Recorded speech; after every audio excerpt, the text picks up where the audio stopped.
The lockdowns of 2020 and 2021 opened up a gap in all of our lives that no one had ever imagined possible. Before the menace of a terrifying virus, cities came to a standstill. Nearly 3 billion people had to suddenly lock themselves away in their homes. From one day to the next, the streets were emptied, leaving behind a disturbing silence. But not for everyone.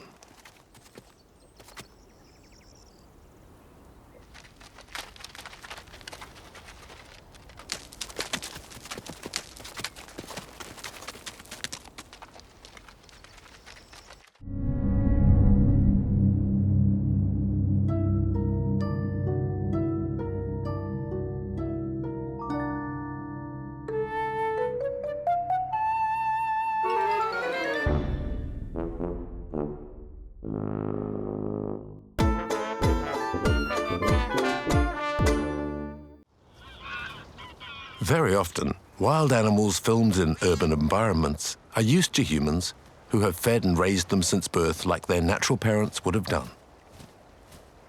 So we get beautiful and spectacular pictures which are not always realistic. But in 2020, reality would go beyond fiction.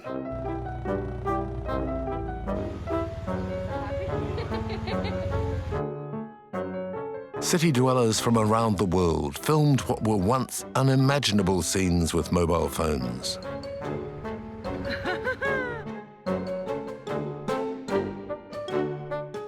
Peacocks, goats, deer, wild boars, foxes, weasels, and many other wild creatures walked down the roads as if they were alone in the world.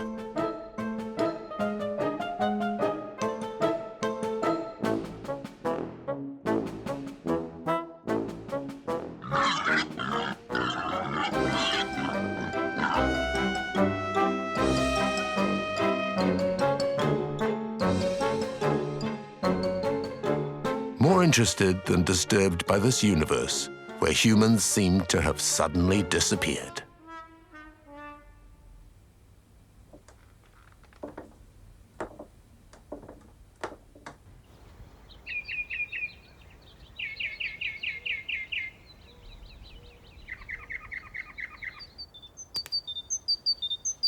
Once more, birdsong can be heard in the middle of town.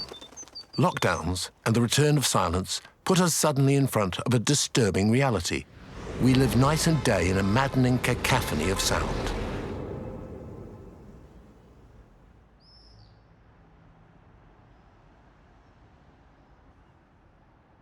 Ports also stopped. Astonished by this silence, many marine animals came to see what was happening.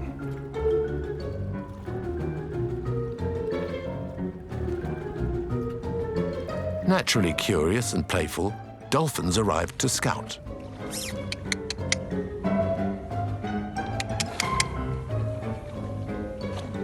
In the port of Set, a shark explored in a meter of water. Come quick, there's a shark! A family of manatee and Indian file made a show in a Florida port. Yeah, big animals. Whoa, 3. It's just a baby. Oh. In New Zealand, a humpbacked whale came to inspect the quays of the port of Wellington. But what was it like in the open sea? The Mediterranean Sea is one of the busiest seas on the planet. Noise pollution is at its worst. Lockdown imposed a silence that hadn't been heard for a long time. Researchers from the University of Toulon seized this historical occasion to launch a study project baptized Quiet Sea.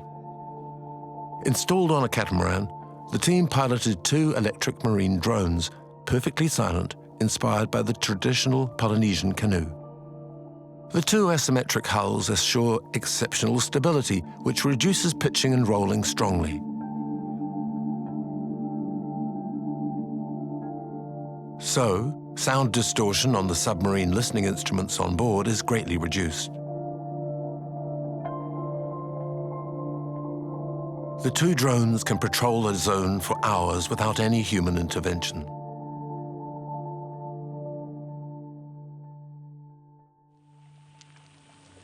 Hervé Glotin, acoustic researcher, analyzes the recordings made. Ça, c'est le bruit de l'environnement. That's the noise of the environment there. This packet is the noise of fish, organisms around the drone, and there's no other noise added, anthropic, etc.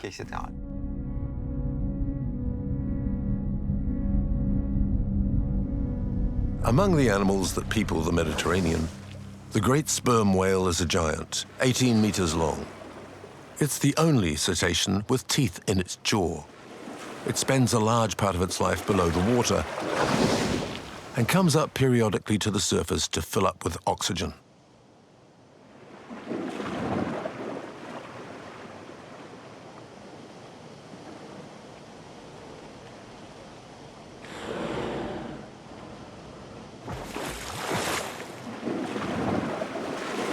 Water offers such high resistance to the penetration of light that at a few dozen meters depth, it immerses us in darkness. However, sounds benefit from the density of water to propagate very far and very quickly, allowing an intense exchange of vital information for the cetaceans and the balance of ecosystems.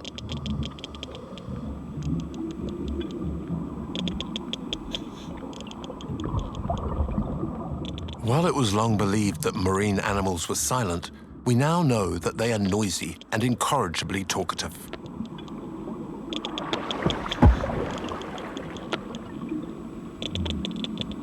Les poissons font leur bruit. Fish make noises either by their swim bladder or by moving their fins. That grinds or it burps. Soit en pétant.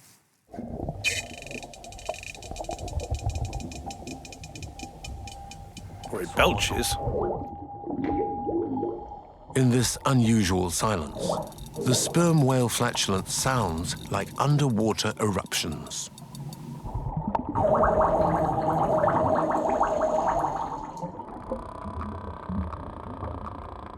The great sperm whale uses its nostrils to produce sound signals like a series of clicks, for which it then waits for the echo that the environment sends back.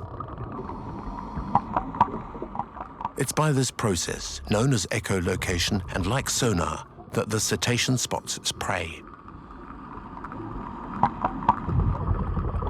Each sperm whale has its own acoustic signature. In a group discussing, each individual can be identified.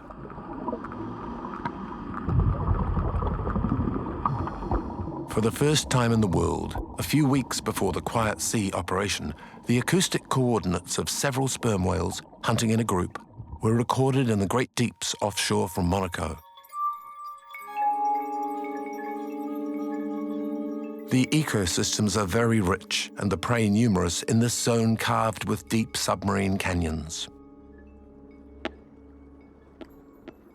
The recordings made show that, even at 500 meters distance from each other, the actions and movements of the sperm whales were concerted and synchronized, which implies they communicate between each other. What are they saying? Are they giving instructions? Orders? Are those on watch, on the flanks, describing to the others what they perceive in the depths, movement of the prey that the herd is pursuing? Nothing is yet known. Sole certitude, the recordings have confirmed that the sperm whales have a strong collaborative intelligence based on the communication of sound. However, in ordinary times this is heard. A noise mainly due to blades, boat motors and sonar. This accumulation of sound sometimes exceeds 160 decibels, the limit beyond which the human ear is in danger.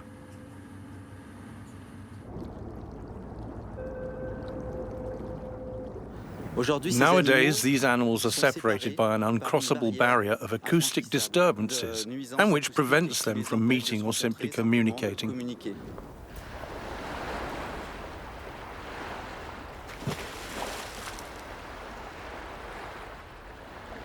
Sound pollution is also the reason why many marine animals, like the great dolphins, rarely approach the coasts. However, surprise. During the period of lockdown, amazed witnesses filmed with their phones large dolphins right beside the coasts, like here in Turkey, in the port of Bosphorus.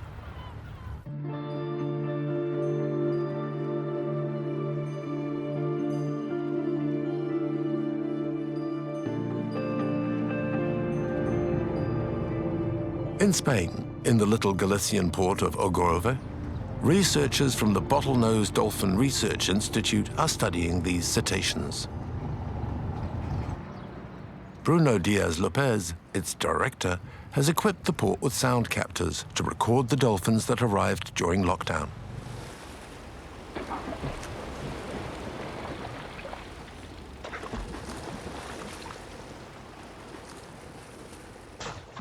Now the dolphins are wandering about in groups around the port.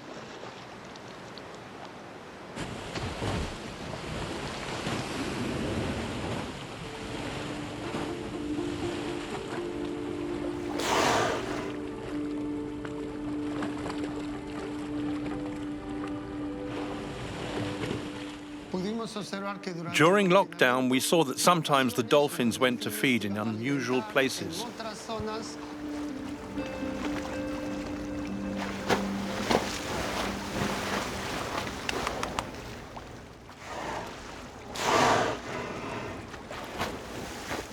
In the absence of man, some even risked going into mollusk farms.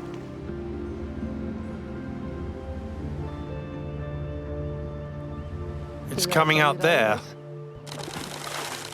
Bruno asks himself if the dolphins have benefited from the end of port activity to modify their behavior. There's one. Ford's staying at about 60 meters. This individual is, I think it's Ford, yes. He's staying in this zone where we've seen him for a long time and frequently during lockdown.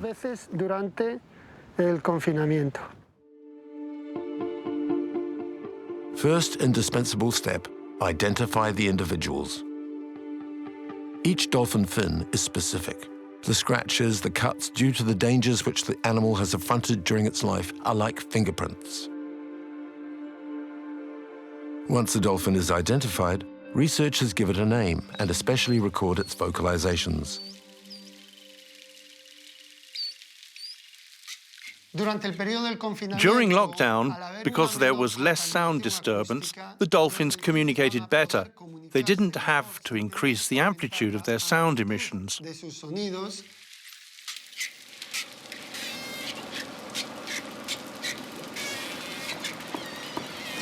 In normal times, dolphins are forced to shout to be heard because of the intense noise of boats. The port of Ogrove is very active at all hours of the day and night.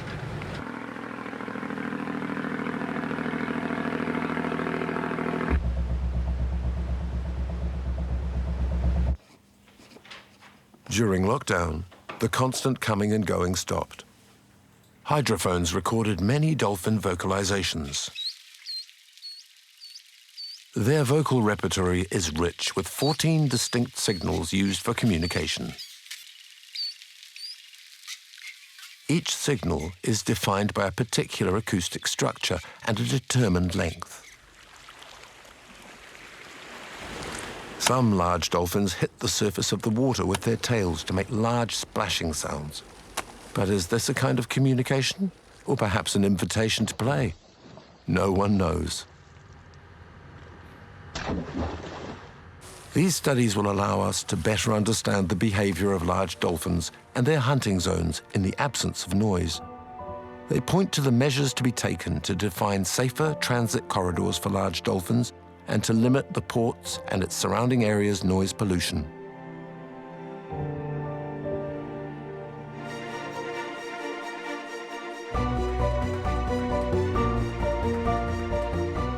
Because of the halt in maritime activity, the general sound level fell by 5 decibels and even 12 decibels in some Mediterranean zones. At the same time, the water grew clearer.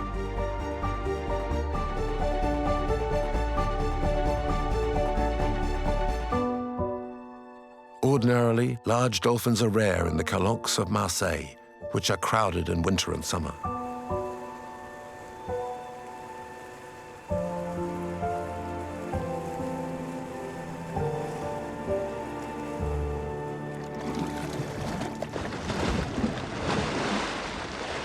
But with lockdown, the dolphins are there in numbers, busy with rarely observed activity.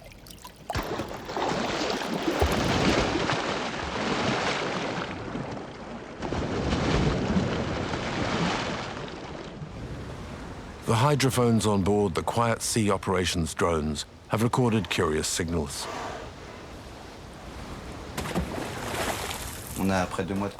After 2 months of lockdown, we've got animals in the Calanque who are playing with the echoes from the surface, the floor, and the sides, like we might enjoy ourselves in a cathedral or cave to listen to the echoes. They're enjoying it, and they're astonished.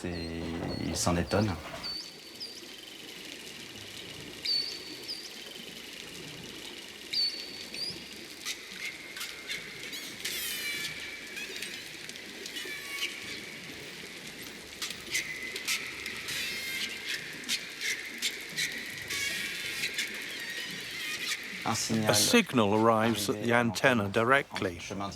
The direct signal is reflected to the surface, which is there, but that signal also went to the floor and returned from the floor.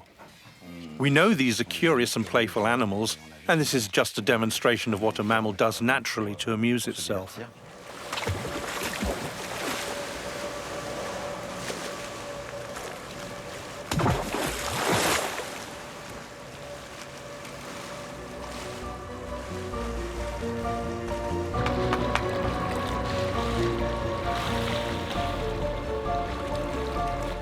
Supplementary proof that surrounding stress considerably diminished during lockdown.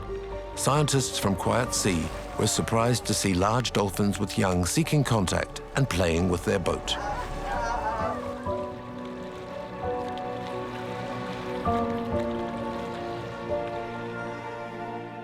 Unfortunately, since the return of crowds to the Calanques, not so many dolphins come.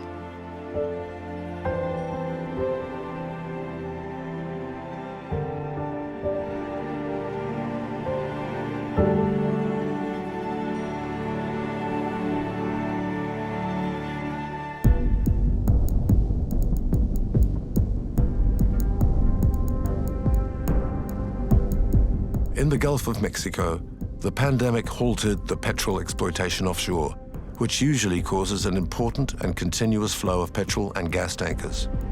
As a result, pollution of the seawater due to hydrocarbon leaks from boats dropped by half, and noise pollution was largely reduced.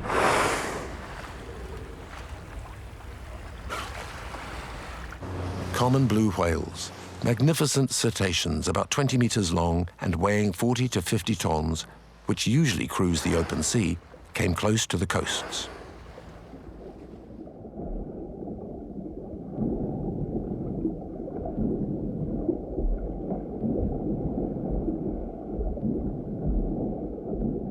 Freed from the interference from the noise of boats, their communications became 2 to 6 times longer.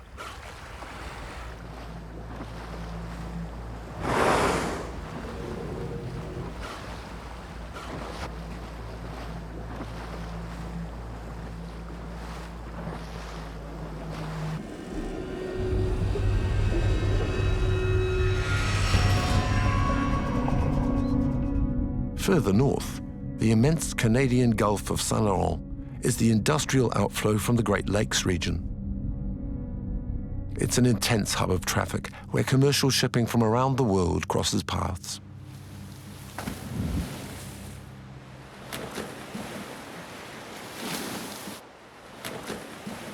When the traffic was interrupted, people from Montreal were astonished to see a humpbacked whale come up the Saint Laurent River, making impressive leaps which made it famous. Social networks shared these pictures millions of times.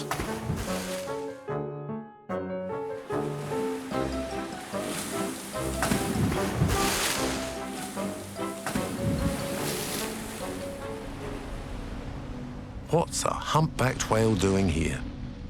Montreal is 400 kilometers from the ocean. When it crosses the city, the Saint Laurent doesn't carry a drop of salt water, and a cetacean will find nothing to eat. This will remain a mystery because the whale died shortly afterward from unknown causes.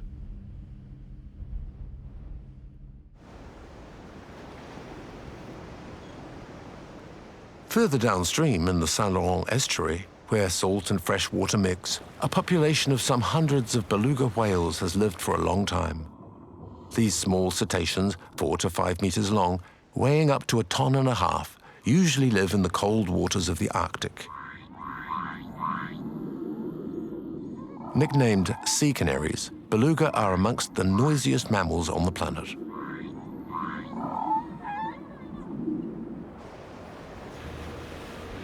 Like all great talkers, they don't like being interrupted, and the usual cacophony found in the estuary disturbs them a lot. Robert Michaud, research director of GREM, Study Group for Marine Mammals, knows these endearing creatures perfectly well. 60 to 80 belugas. They're fine animals. One there is a bit big. This population here, if it was healthy, should have doubled since we started studying them at the start of the 1980s.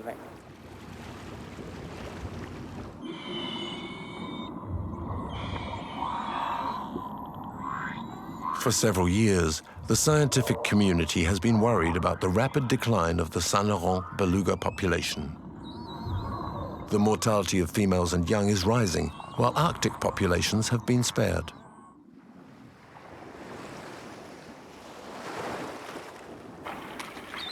Is it possible that we're too noisy and that the noise interferes with communication between mothers and their young? Do the mothers spend more time looking for their young and the young their mothers?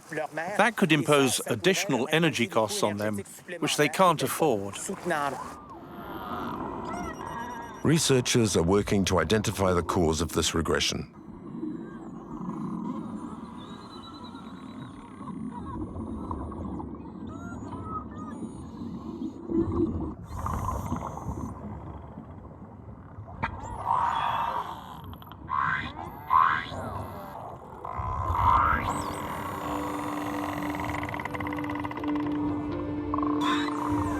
Researcher Valeria Vergara is especially interested in communication between the mother and her single calf.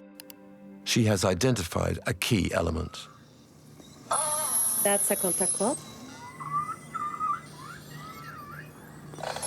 That's a contact call. A reply. There you go, another.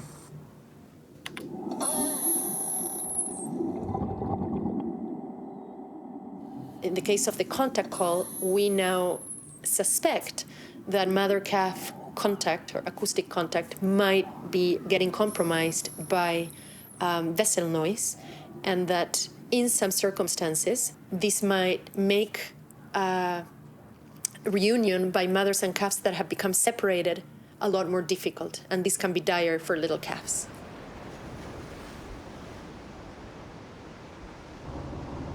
The large merchant ships that take the Saint Laurent produce noise that can reach 180 decibels. The many pleasure and excursion craft are also very noisy. In 2010 and 2012, the years where the newborn death rate was highest were those when there were the most pleasure craft. To understand the effects of noise on the relations between a mother and her calf, Robert Michaud and Valeria Vergara go to the fjord of Saguenay. This affluent of the Saint Laurent is a creche for the belugas. Valeria drops a hydrophone into the fjord waters, while Robert overflies it with a drone. The two researchers have come to evaluate the effect of boat noise on the contact call, the cry for help which maintains the relation between the mother and her young calf.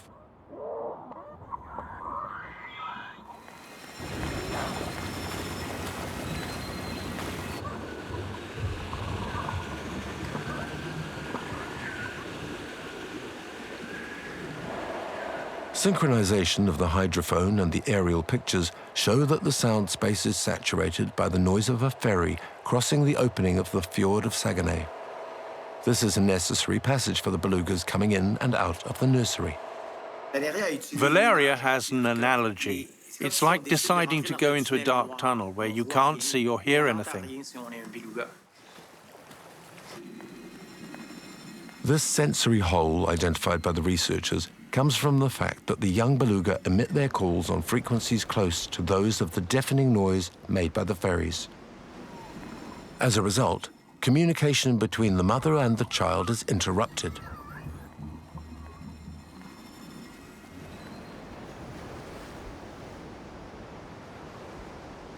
When it has lost contact with its mother, the isolated and stressed young beluga is in great danger. Its need for socialization pushes it to go into ports where it hears a noise and to have contact with humans. But without its mother, it is condemned.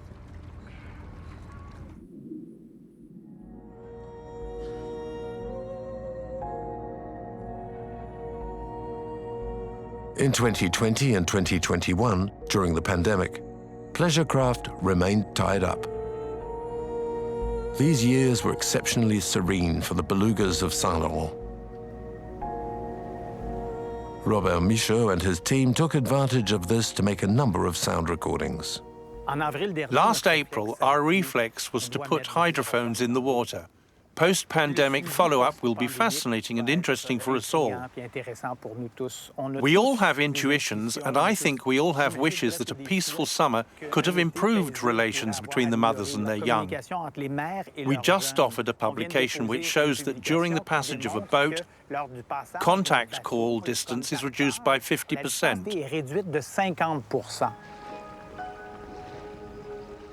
The beluga has become one of the best indicators of the state of health of the marine world. Once, miners took a canary with them down the mines. Its death warned them of the presence of methane, an explosive gas. The withering of the colonies of sea canaries warns us that the marine environment is not well. From the end of lockdown, beachings began again to be notified from the Quebec Emergency Network of Marine Mammals.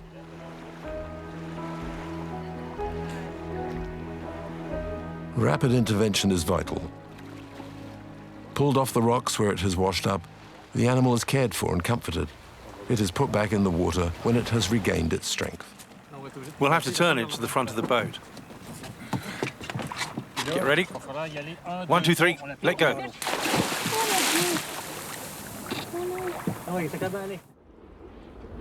Marine animals are subject to many sound disturbances. Ship sonar, especially military submersibles, examine the undersea space by echolocation like sperm whales. They interfere with the whale's system of communication, as well as of other cetaceans, and particularly belugas.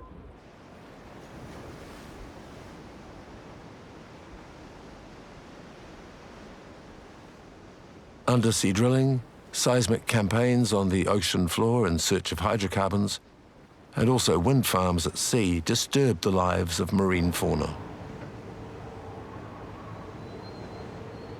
In water, sound propagates further and 4 times faster than in the air.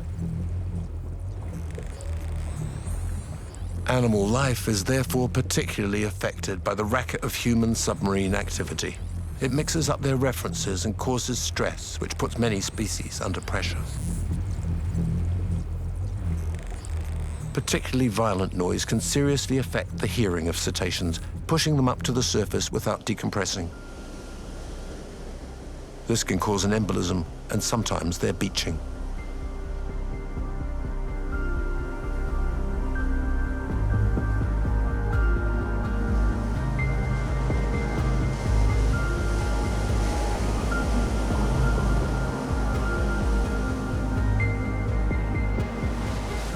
By imposing a pause unknown in modern history on human activity, the COVID-19 epidemic has at least offered to scientists an unhoped-for field of experimentation.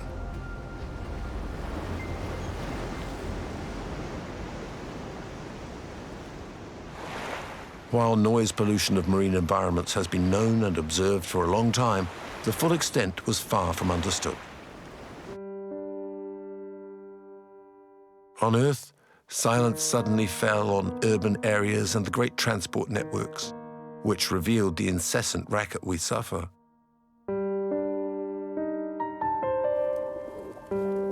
With lockdown, cities took on an apocalyptic air. But not for everyone. The many animals living in our towns came out of their hiding places. It's estimated that 35,000 wild boar are hiding in Berlin, and there are 15,000 coyotes in the parks and gardens of Chicago. Hiding in all large cities are deer, squirrels, geese, hunting birds, and other wild animals. They've learnt so well to fool humans that city folk aren't even aware they are there. Cities were built on their territory. Lots of animals fled, but others learnt the art of camouflage and getting by, and stayed where they were born. Food is abundant, hunting forbidden, and in green areas pesticides are now forbidden.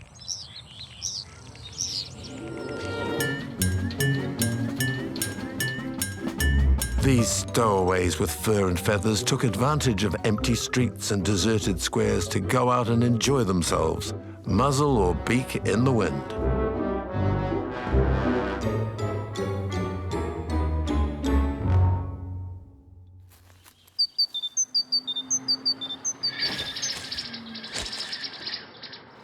In large urban areas, sound pollution fell sharply, so much that city dwellers who couldn't believe their ears heard the birds sing. Thierry Aubin, specialist in bioacoustics at the University of South Paris, has recorded for years the song of tits and redbreasts in the parks of Paris and its surrounds.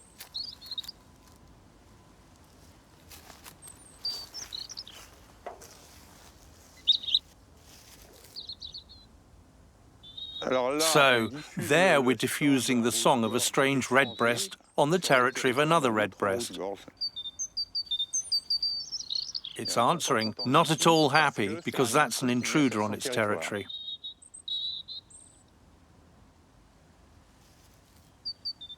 The great tits, which in a forest sing at a certain level of frequency, quite bass, well, in town they sing higher to rise over the deep note of the cars.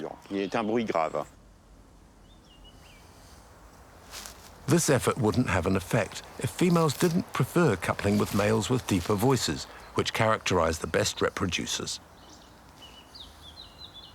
So noise pollution goes against natural selection.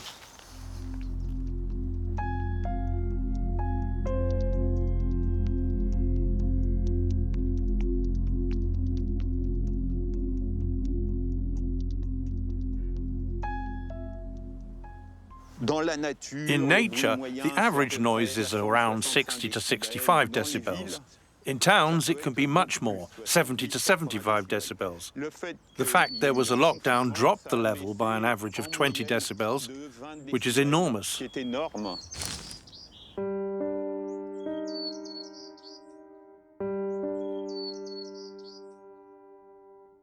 Like the redbreast, the white-crowned sparrow sings to mark its territory. To sing, it perches in a well-exposed place, like near the Golden Gate Bridge in San Francisco.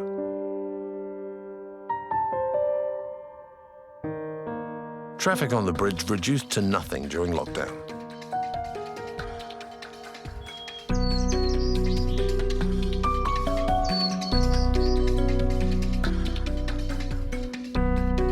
A blessing for the white-crowned sparrows. According to ornithologists, these little sparrows took advantage of the break to reduce their sound volume by 4 decibels, which saved them a lot of effort.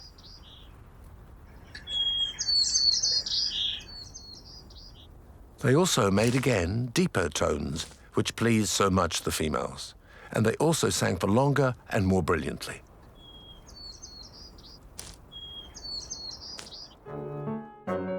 During the winter lockdowns, humans stayed more often at home. Wildlife took off strongly in the forests and didn't hesitate to dance on their hooves in many villages, sometimes creating epic shows.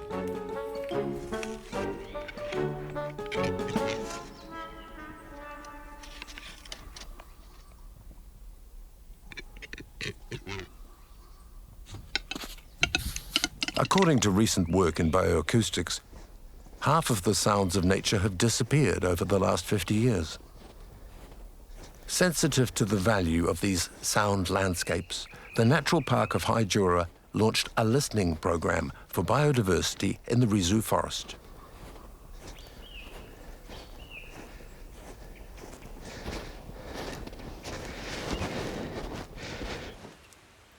Thanks to a dozen recorders, the noises of the forest have been archived 24 hours a day, 7 days a week, over 15 years.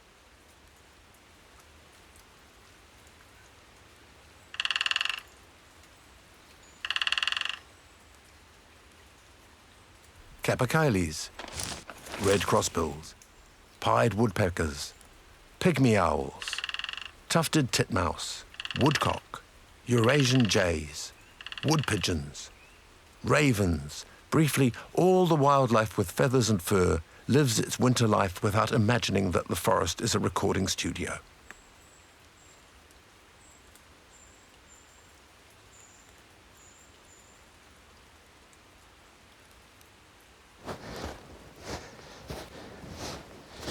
Frederick Seb, specialist in acoustics at the CNRS, and his team regularly pick up the sound recordings. It's exactly like a musical score with all of the sound landscape, all the different species that are found here. For example, here we have a tree creeper in the highest frequencies, and after that it's surely tits. And what is really impressive is that here you have this little black bar, and that is the noise of planes.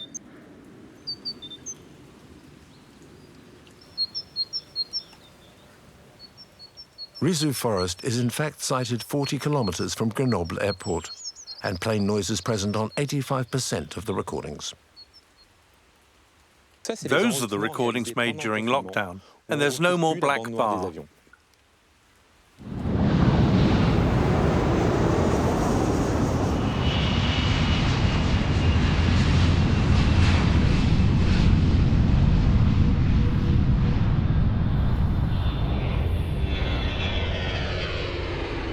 In Spain, research is being made on the disturbances caused by the coming and going of planes near to Madrid airport.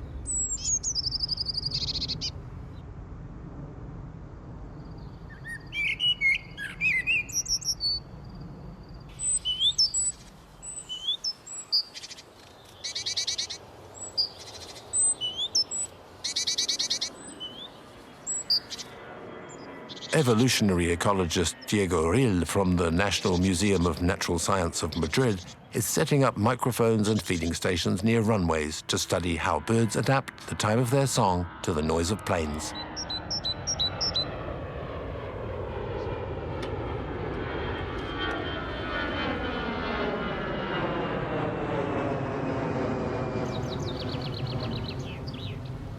The species which sing late in the day, like the chaffinch, are severely cut up by the planes. On the other hand, the tits that sing very early in the morning scarcely change their singing times because they don't have to fight aircraft noise.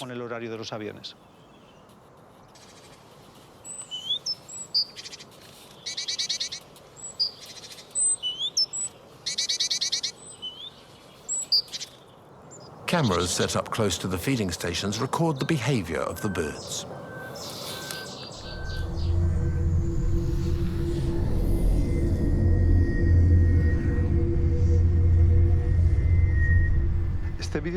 See how it's eating calmly, but when there's aircraft noise, it stops eating. It starts observing, looking from left to right. It stays vigilant until the plane has completely passed by. The powerful and aggressive reactor noise causes stress in the birds. Stress causes them to spend a lot of time watching for possible danger and reduces the time they have to find food. Their attention is distracted by the planes, which stops them from detecting the presence of winged predators, like sparrowhawks or peregrine falcons. The usual deafening and ceaseless air traffic suddenly stopped during the lockdowns.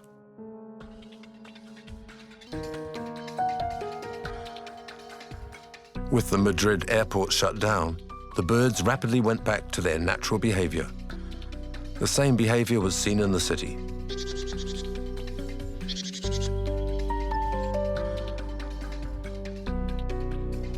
A study showed that during lockdown, in the absence of human noise, the birds came back to sing in the city at normal times, with a more natural song frequency.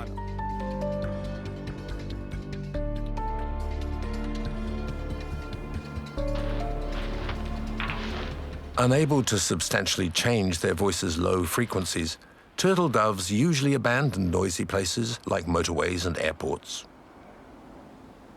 But during the short calm of lockdown, they quickly returned close to the runways.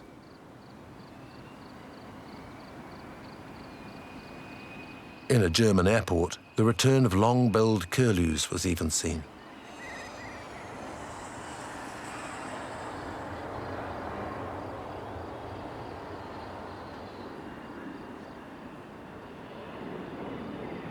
These are threatened migrating birds who used the almost complete stop of air traffic to explore the carpet of long grass left wild and which houses a rich and varied fauna.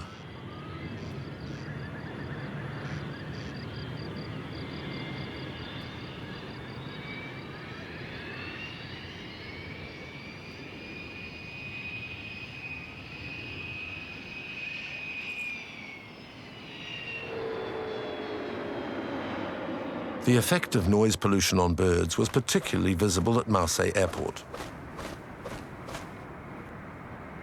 During lockdown, pink flamingos rushed to the salt pools that are alongside the runways. There were 40,000 paddling in the salty water, whereas in normal times there are only 15,000.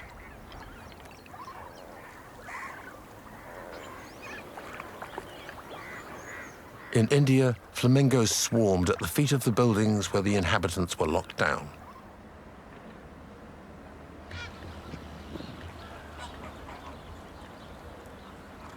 In the USA, they invaded the industrial zones, fixed in lugubrious silence.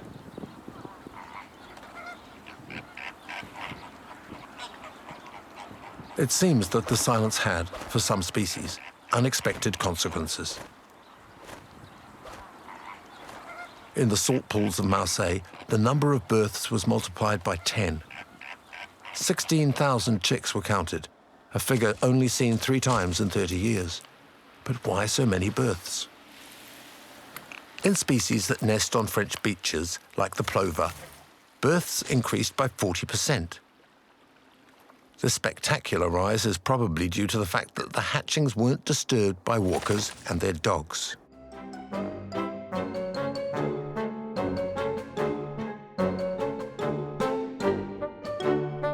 Everywhere on the planet, a rage to copulate took over wild animals, which were a lot less stressed.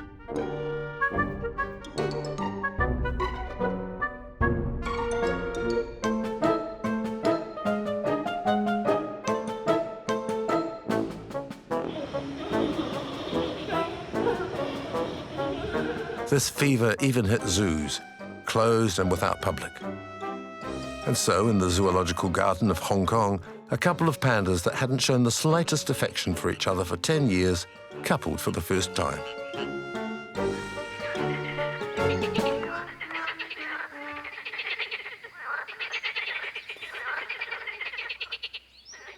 In a nature free from human noises, the growth of amphibians can be perceived from further off by their fellows and helps reproduction. Male green frogs and tree frogs have particularly powerful voices. At the time of reproduction, the males croak with all their force to attract females by swelling their vocal sacs, which amplifies their songs.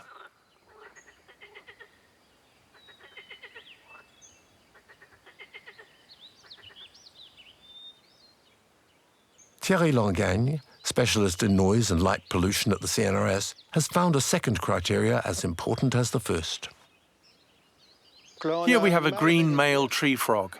You can see very clearly the color of his vocal sac here, which is orange, and this is a very important criteria for the females when they choose a partner, because they don't couple by chance on the pond, they couple with males of better quality.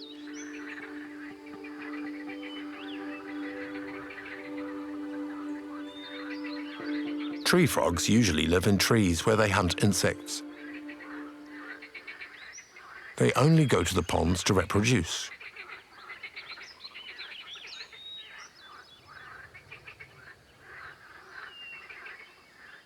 The vocalizations of the males then mix in a great polyphonic chorus of amphibians who sing at night until the morning.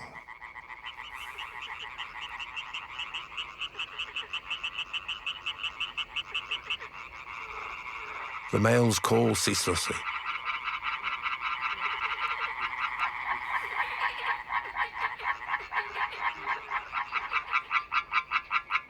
The females are sensitive to their voices and go closer to the voice which seems the most seductive to them. Then the color of the vocal sac, which they can distinguish in the shadows, confirms the correct choice of partner.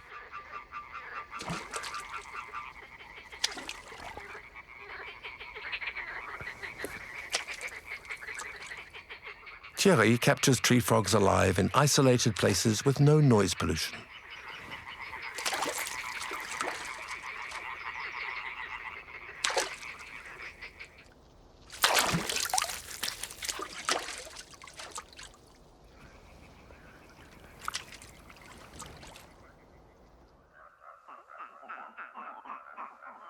Returning to his CNRS laboratory at Lyon, Thierry makes up two groups of male tree frogs. The first is submitted to the usual sound of a pond in nature.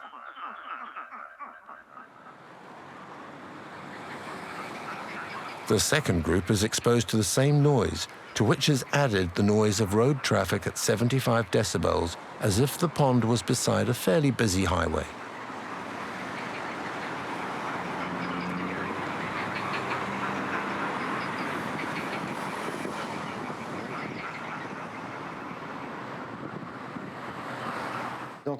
Here we have a male with a very clear sac because he's had noise pollution for 10 days, while this one has a sac with much more orange because he was in the control group that didn't. This means that the females, on the basis of the color of the vocal sac, can no longer detect which are the supermales with which they should couple, and so we expect a quite rapid deterioration in genetic quality, which could lead to a collapse of populations in time. The group which suffered from noise pollution show a stress 57% higher than that of the control group. Thierry is convinced that the negative impact of noise doesn't just concern batracians, sperm whales, and birds. And so for man, as for the tree frogs, exposure to a high level of noise pollution means a strong increase in stress, which will have effects on cardiovascular illness, sleep quality, and cognitive capacity. Therefore, these effects can be very worrying for humans in a time when the world becomes more and more noisy. When we see the negative effects of noise on animals, it seems urgent to worry about the effect on humans. The struggle against noise pollution has only just begun. The noise of cars on roads is being reduced by new surfaces. Anti-sound walls are more often installed to reduce noise by half. Designed obviously for us, animals also benefit. A system of a bubble curtain has been developed which limits the propagation of sound waves in water. In Brittany, these bubble curtains have been put in place to protect the sites of Saint-Jacques shellfish exposed to the noise of underwater works. This same system has been deployed on Reunion Island during the gigantic work of the construction of the coast road. These curtains reduce noise pollution by 25 decibels. The vibrations of propellers in boats is being reduced. More aerodynamic hulls are being constructed which leave less of a wake. And finally, the decline of internal combustion engines has truly begun.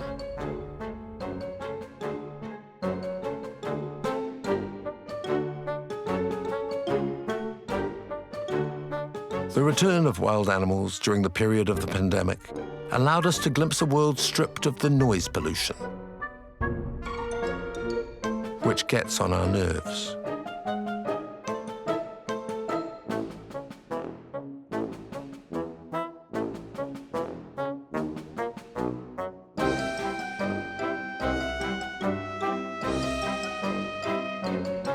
The extraordinary distribution of these videos on social networks shows our fascination for the wild and our vital need to renew our ties with nature and silence.